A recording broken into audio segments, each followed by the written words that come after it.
evening, I'm Dennis Ward. Welcome to APTN National News. An Indigenous woman who was involved in a serious hit and run in Winnipeg is speaking out this week. The family, who is from Buffalo Point First Nation in southern Manitoba, hopes that by telling their loved one's story, it will lead to justice and finding those responsible. APTN's Creason Achkate has more.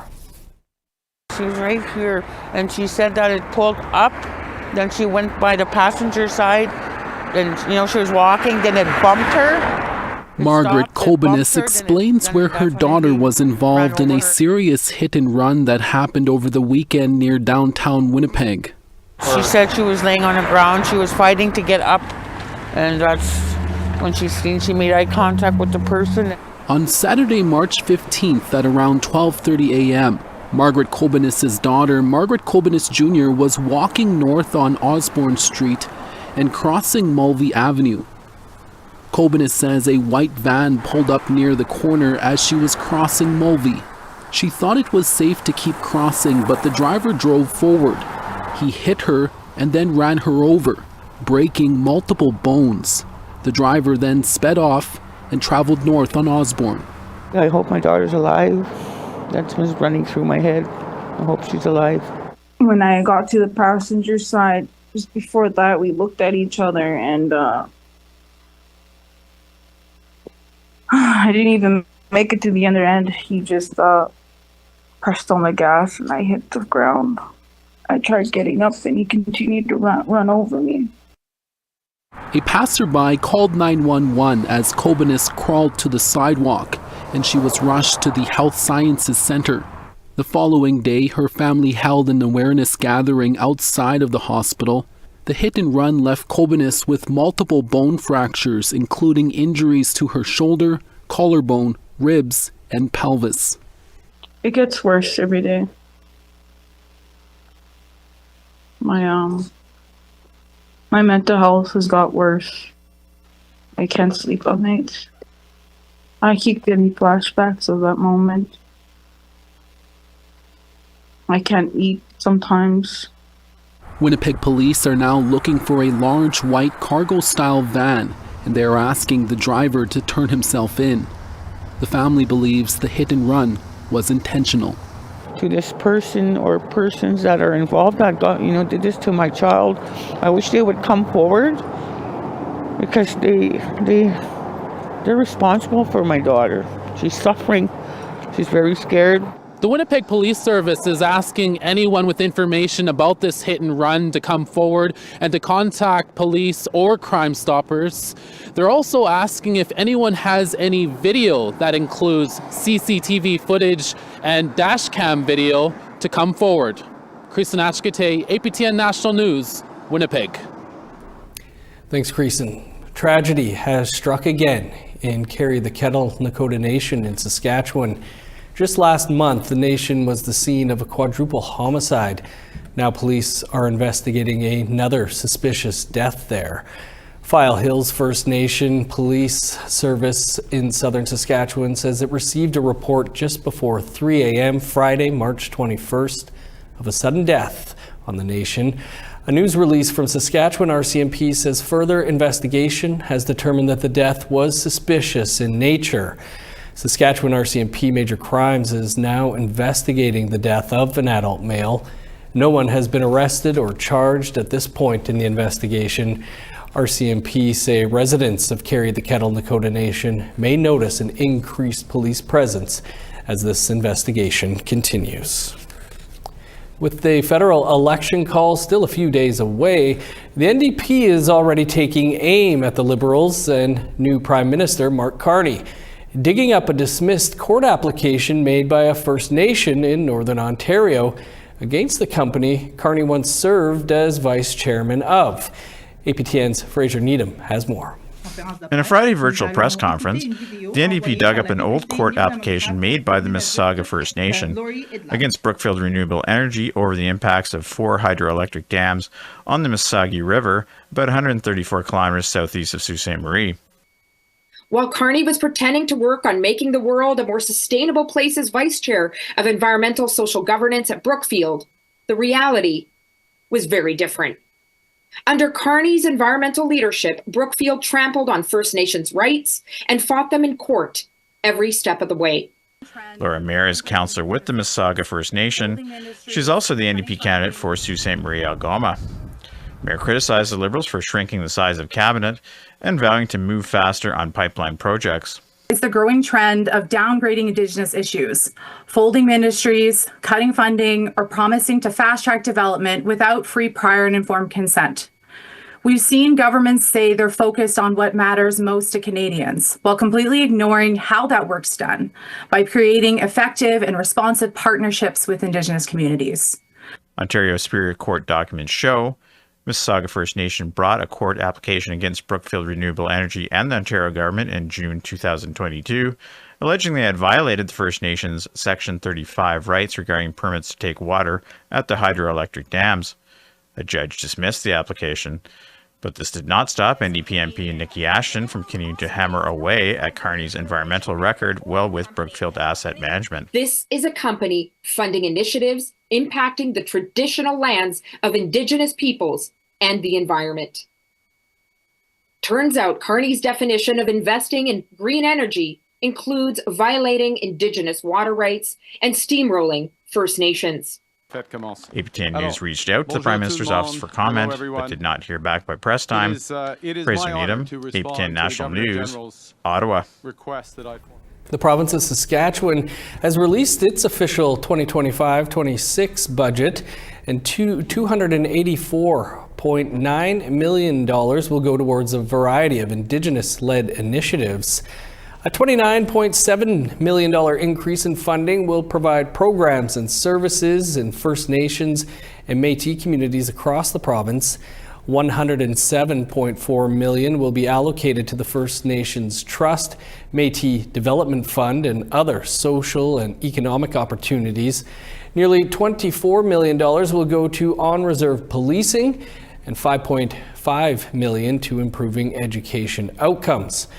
$4 million will go to reintegration programs for offenders and $1 million to the First Nations and Métis Consultation Fund for government relations. The remaining $113.3 million is divided into social services, health, highways, justice, parks and culture, and trade and export development. A Vermont politician has introduced a bill to change the way Native American groups are recognized. That story and more coming up.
Welcome back. A Vermont politician from that state's House of Representatives has introduced a bill that proposes to make changes to how the state recognizes groups claiming to be Native American tribes.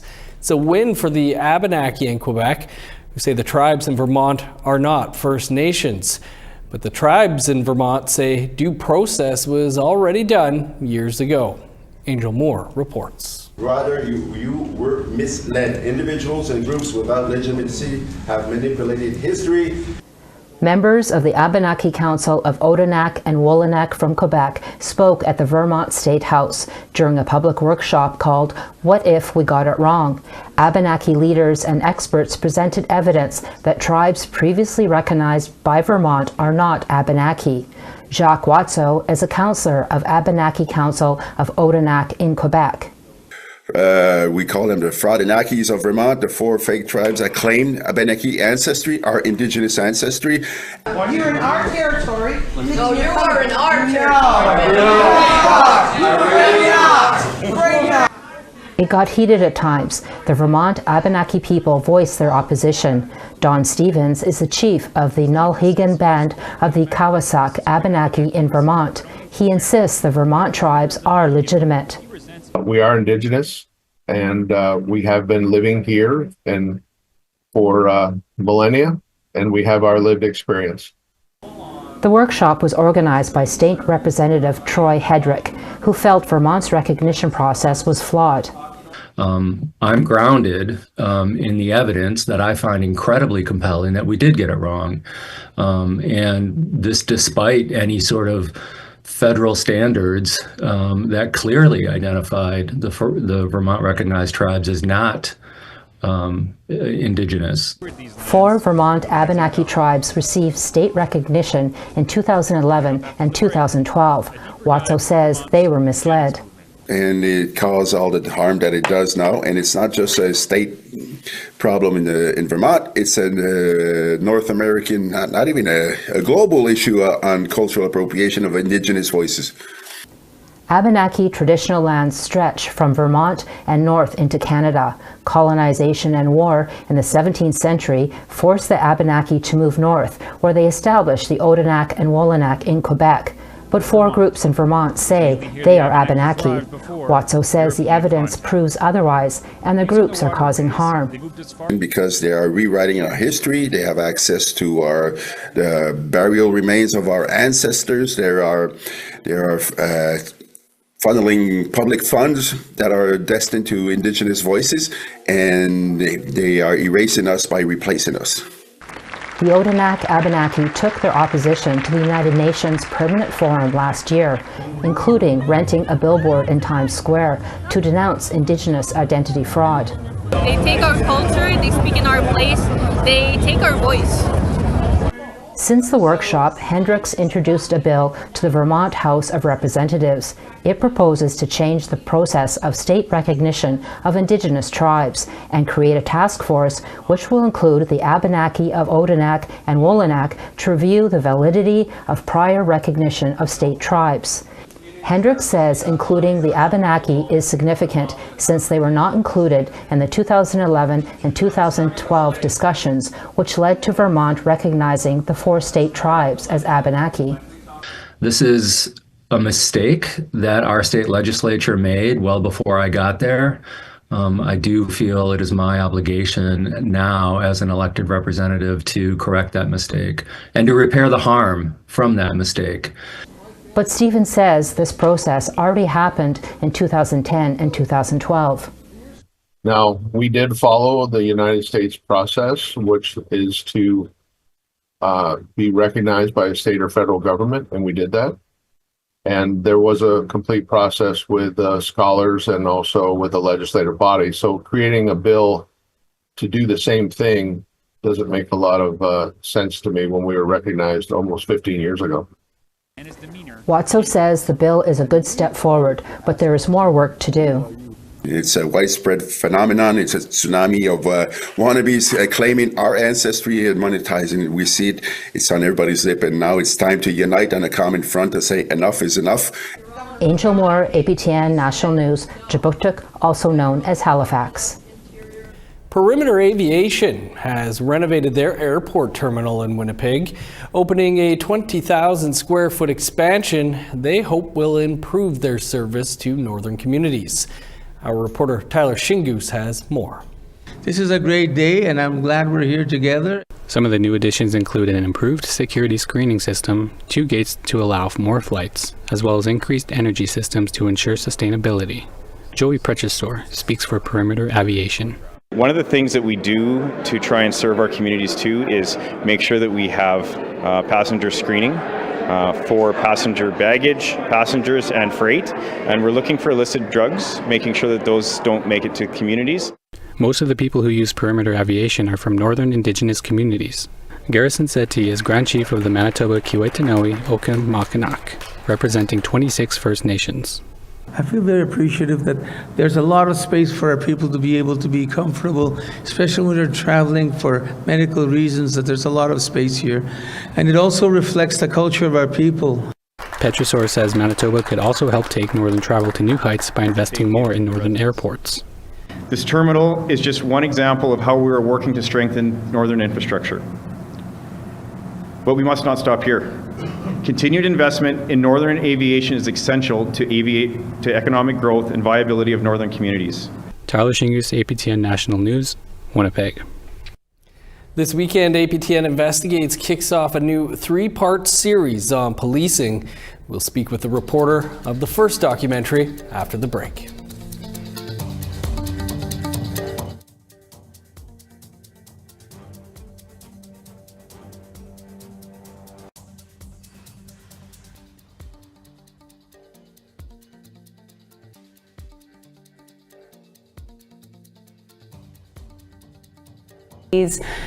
Edith Wells joined the AFN in Ottawa, calling the federal government for a national inquiry into racism within police forces in Canada. So we hear a bit about her experience there as well.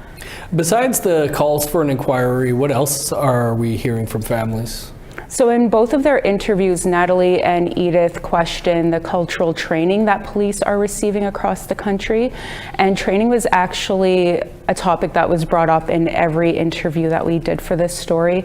We spoke with a former Indigenous cop, Blood Tribe Police Services, and they all say that there needs to be more than cultural training. Learning about Indigenous people needs to be sincere and not just a policy that police are forced to follow. What's next for the families? So all the families can really do at this point is wait. The investigations into the deaths are still ongoing. Autopsy reports haven't been finalized, and the calls for a national inquiry haven't been responded to yet. So all the families can do at this point is keep those stories going so they aren't forgotten about. Tamara, really looking forward to this one and the whole series. Thanks for taking some time for us. Thank you. And you can catch APTN Investigates Inside Policing Deadly Force tomorrow night on APTN, right after APTN National News Weekend. And it is a busy night here tomorrow. Right after...